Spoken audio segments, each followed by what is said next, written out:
Hello there everyone, it's David, and today I'm going to be extending upon the gunning video I made previously. In that video I talked about the general stereotypes and misconceptions of gunning, as well as the general uses of gunning and how a gunner would think to combat, each and every monster within the game. Not specifically, but, saying, okay, we need to pay attention to what we're doing here, what we're doing there, what our teammates are doing, what the wyvern's doing, and what we can get away with. In this video I want to talk about the general strategic implications of just having a gunner on your team. There's a couple classes that have strategic, effects just for being there. One example is the hunting horn user. Another example is, as I said, the gunners, both light bowgun, heavy bowgun, and even bow users to some extent. What I mean by strategic effect is just that something from that weapon class is going to be a given to the particular monster just for that weapon being there. So if you're a hammer user, you're inherently going to bring knockout damage and you're likely going to be hitting the head. That's just a given. It's a main trait of the hammer, so it's going to happen. If you're a lancer, you're either going to be evade lancing or blocking, but in either case you're going to be sticking fairly close to what you're hitting. For light bowgunners, heavy bowgunners, and bow users, you are going to be hitting the enemy seemingly all of the time because you do not have to run around the monster in question, because you don't have to.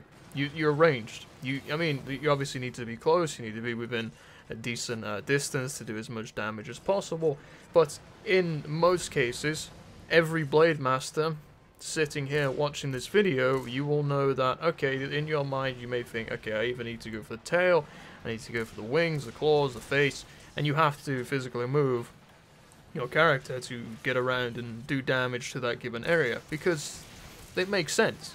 Target's weak there, or I need to break this. I need to move there, I need to do that. Gunners, every gunner, bows, light bowguns, heavy bowguns, do not have to do that at all, either by not moving themselves really at all and the monster part being available to hit seemingly anyway, or using specific shot types or arrow types for the specific job. So if you're a gun, for instance, as we're fighting right here, one key breaking point is its head, the second is its tail. Those are kind of the main ones. Now generally, if you're a blade master, you'd have to move from the head, and when that's done, you then move to the tail to cut it off if you have a cutting weapon or such as a lance. If you're a bow gunner, you don't have to do any of that. You can be seemingly anywhere around your gun at any point. You can hit him in the face because it's easy to hit, and if you want to get to the tail, you can either aim for the tail, or if you're using a gun or arrow type which has pierce shots, you can hit that just by going through your gun itself. That's what I mean by strategic influence. I can hit, as a gunner, whenever I want to hit it, which is good for breaking parts, as I've said.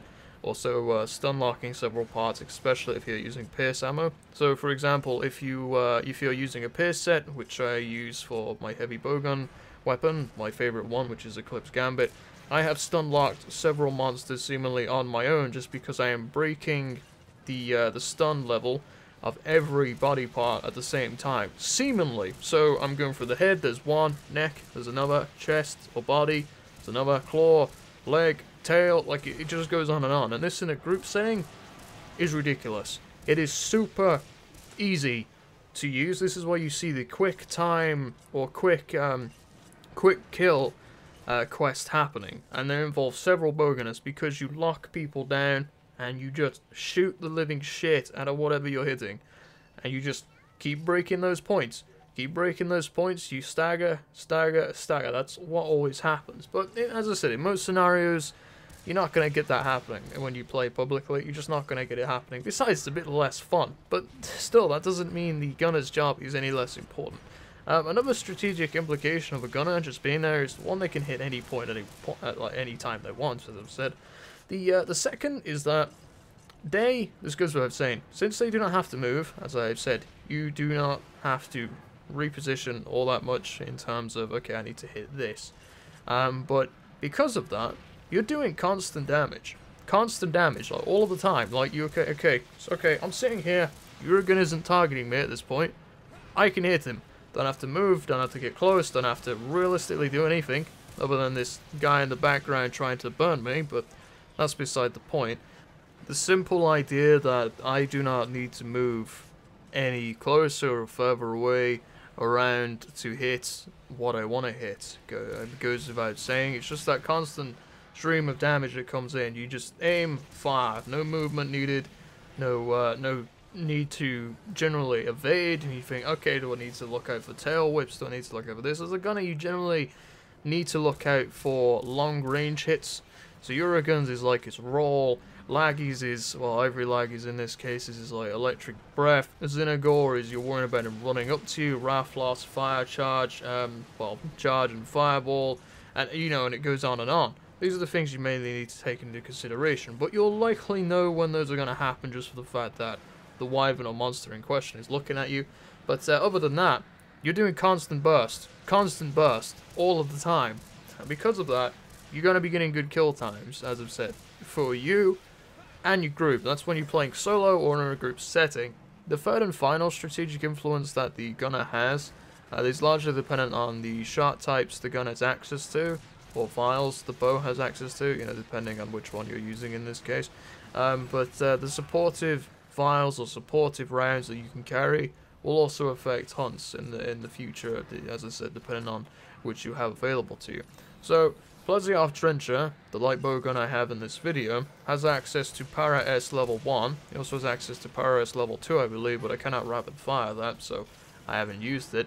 But by having Para S level 1, in it to the gun, and I bring the ammo along, it also affects, the general schematic of fights that happen. I can theoretically change how the fight works. So when I said earlier that Blade Masters have to run around to hit what they need to hit, to either cut, break, or just generally target a weak point, if someone's carrying Power S or para coating or anything like that, you can thereby change the field by stopping the monster in its tracks. So your Blade Master friends can actually hit it. It also helps other gunners within the party because the target's standing still. They can do damage without ever having to worry about the monster targeting them for about a couple seconds, about 5-8 seconds depending. But that's generally about it for the strategic implications of guns, which they're fairly significant. Even though there's only about 3, that's a lot more than some other weapons have, but it's due to the characteristics of the guns themselves. But I could go on and talk about like bow guns and their rapid fire ability with elemental shots, but that's unique to them. You can talk about bows and their genuine KO ability that they can use via their arrow rain ability, or heavy bow guns doing their their crouch fire burst damage potential, which just wrecks face. But those are a bit too specific for this video, and I'll probably cover those in the general guides for those weapons. So if you're curious about the guides for these weapons, I am likely going to be doing the gunning videos next, because I haven't done one of them yet. I don't know which one. Maybe heavy bowguns, it may be light bowguns, or it may be bows. I have my sets for all. I love all of them.